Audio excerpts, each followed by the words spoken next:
vazifasini bajarish, masalan, barcha taomlardan tatib ko'rish yoki 5 ta mobni bir o'qda o'ldirish yoki bo'lmasa maksimal darajadagi mayoqda qurishga o'xshagan. To'g'ri, olmosdan qurish shart emas edi. Xullas, men sizlarni qiziqarli salkam 3 soatli sayohatga taklif qilaman. Rostdan ham qiziqarli bo'ladi. Barcha topshiriqlar hardkorda. Olg'a, olamni yaratamiz. Juda omadli paydo bo'ldim, chunki uzoq kelajakda dengizda oldida paydo bo'lgani menga juda katta foyda beradi. Chekkadagi esa mening koordinatalarim. Men mod qo'ygandim koordinatalarni ko'rsatishga, lekin u qandaydir rasvoroq ishladi. Shuning uchun uni almashtirishga qaror qildim. Bundan rasvosi bo'lmaydi.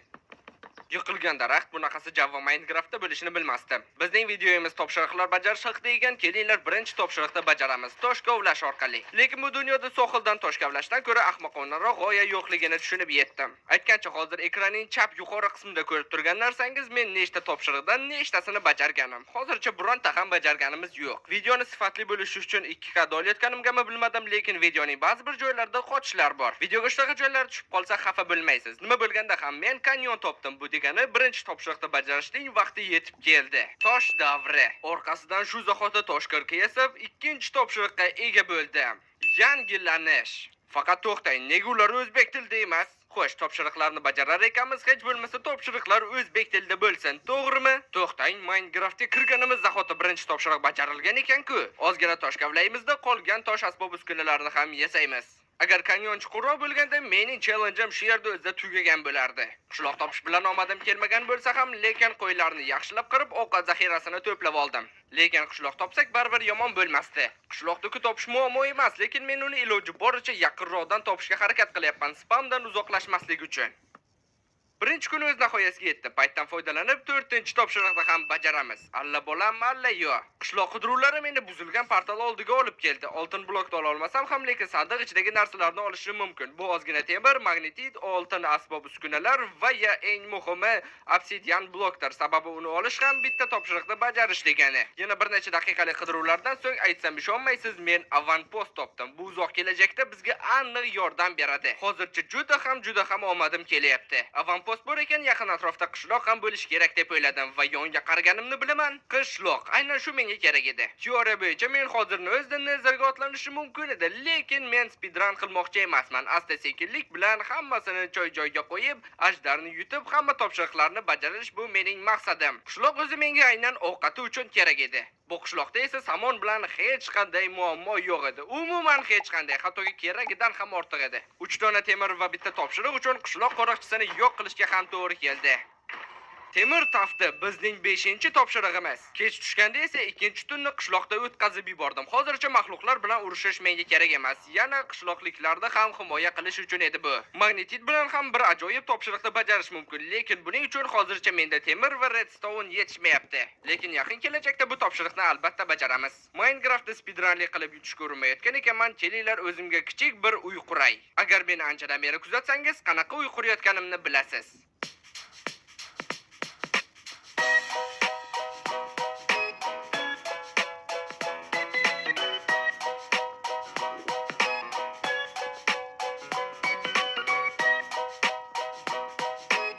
Yonginamizda yana bir qishloq bor ekan.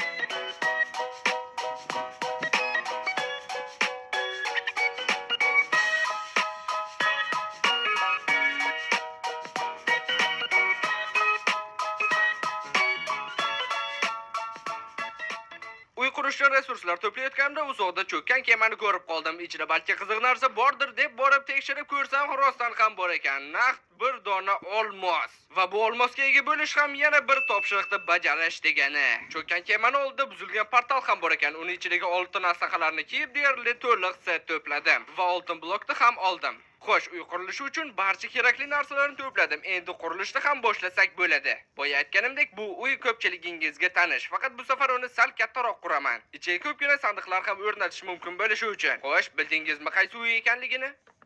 Rostini aytsam, qurilishni ta'riflash har doim juda ham qiyin. Xo'sh, endi bildingizmi qaysi uy ekanligini? Balki mana bu bloklarni qo'yganimdan keyin.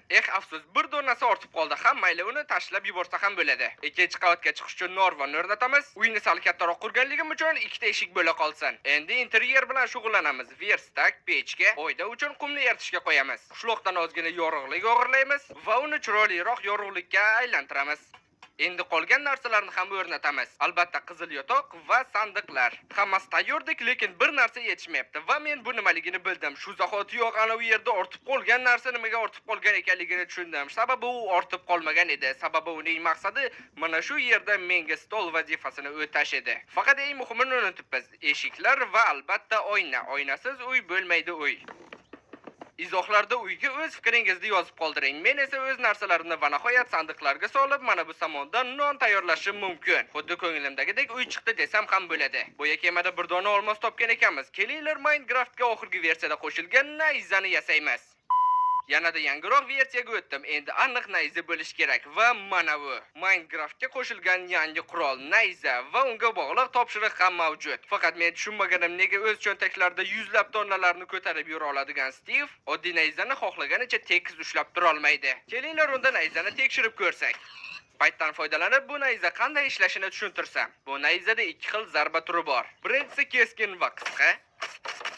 Ikkinchisi esa to'g'ridan to'g'ri o'yinchining tezligiga bog'liq. Ya'ni siz qanchalik tez bo'lsangiz, siz beradigan zarbadan ketadigan jon ham shunchalik ortadi. Masalan, bu holatda menda tezlik 10 effekti bor. Bu degani men endi boyagidan ko'ra ancha ko'proq jon olaman. Umid qilamanki, tushunarli bo'ldi. Yana men bexosdan konga tushmasdan qanday redstone olish mumkinligini topdim. Shu sabab buzilgan kemadan topilgan zumradlar evaziga redstone sotib oldim va yana bir topshiriqni bajardim.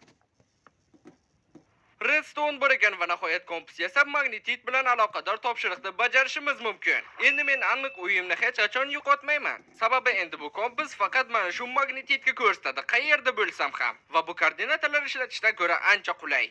Endi va nihoyat nayzaga bog'liq topshiriqni bajarish vaqti yetib keldi. Birdaniga 5 ta mobga zarba berish. 5 ta mobni to'plash qiyin bo'ladimi degandim, lekin yo'q. Qafasda allaqachon 5 ta mob o'zi tayyor bo'lib turgan ekan. Men qilishim kerak bo'lgan narsa nayzani olib hujumga o'tish edi. Birinchi urinishda bo'lmasa ham oxir oqibat biz topshiriqni bajara oldik. Qisqacha qilib aytganda moblik shashlik bo'ldi.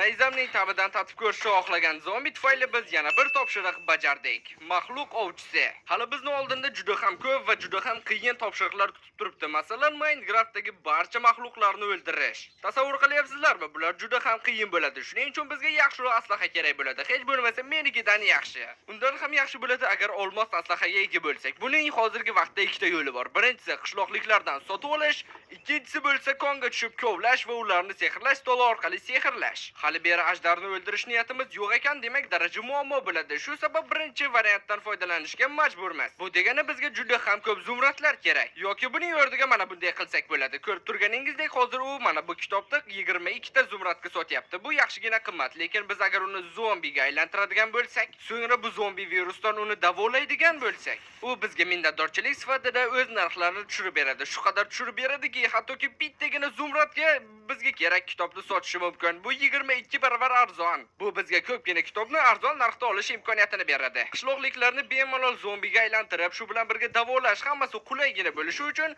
bizga bozor kerak bo'ladi. Ya'ni birgina tugma bilan hammasini amalga oshirsa bo'lsin. Shunaqa joyni qurish uchun o'zimning bor redstone mahoratimni ishga solishni boshladim, lekin ming afsuski bular kamlik qildi. Qisqacha qilib aytganda men redstone dahosi emasman. Shu sabab internetdan ko'rishga to'g'ri keldi qanday qilishni. Endi men qanday qilib qurishni bilaman, lekin menga qurilish uchun materiallar kerak. Asosan taxta, ya'ni yog'och. Shuni kovlash uchun yoki chopish uchun o'rmonga qarab otlanamiz. Demoqchi edim, lekin vaqtida tushunib yetdimki, mening boltam bu ishga yaramaydi. Shu sabab bazaga qaytib, yangi versiyalarda qo'shilgan misli boltani yasashimga to'g'ri keldi. Tasavvur qilyapsizmi? Endi Minecraftda misdan bolta tugul hattoki aslahalar ham yasash mumkin. Yana daraxt chopishga ketishdan oldin qishloqliklar populyatsiyasini oshirishga qaror qildim. Ya'ni ularga qulay sharoit, ko'pgina yotoq va eng muhimi ovqat berdim. Va endi bemalol uxlab, yog'och chopishga otlanish mumkin. Endi bemalol daraxt chopamanmi deb turganimda, yo'q, men yotoqni unutibman. Ya'ni kech tushgani zahoti maxluqlar meni yeb qo'yadi. Yaxshiyamki menda jun bor edi. Bir xil rangda bo'lmasa ham, sababi men boshqa rangga bo'yab oldim-la, shartta o'zimga qalqon va yotog'ni yasab o'zimni xavfsizlikda his qila boshladim. Xo'sh, endi rostdan ham yog'och chopsa bo'ladi. Qurilish uchun hozircha yotoq yetarli bo'ladi. Faqat bitta masala qoldi. Qayerda qurish?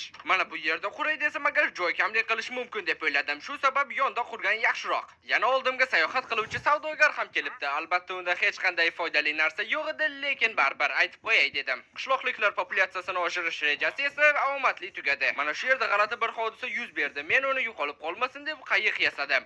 Va unga o'tirgizmoqchi bo'lganimda u shunchaki yo'q bo'lib ketdi, xuddi havoga erib ketgandek. Qanday bunday sodir bo'lishi mumkin edi deb rosa ko'p o'yladim, lekin javobini o'sha vaqtda topa olmadim. Men faqatgina montaj vaqtidagina tushirib yetdim. U uyiga qaytib ketgan edi. Nima haqida gapiryapman o'zi? Mayli, hech bo'lmasa sen o'tir deb boshqasini o'tirg'izib qo'ydim. Temir bo'lmaganda mis rostdan ham yaxshi narsa. Va nihoyat YouTube'dagi videoga asosan bozor qurishni boshladim. Videoga qarab qilayotgan ekanman, hech qanday xato qilishi mumkin emas-ku, to'g'rimi? İkinci qismni xohlasalarim hozir ikkinchi qism chiqadi, like.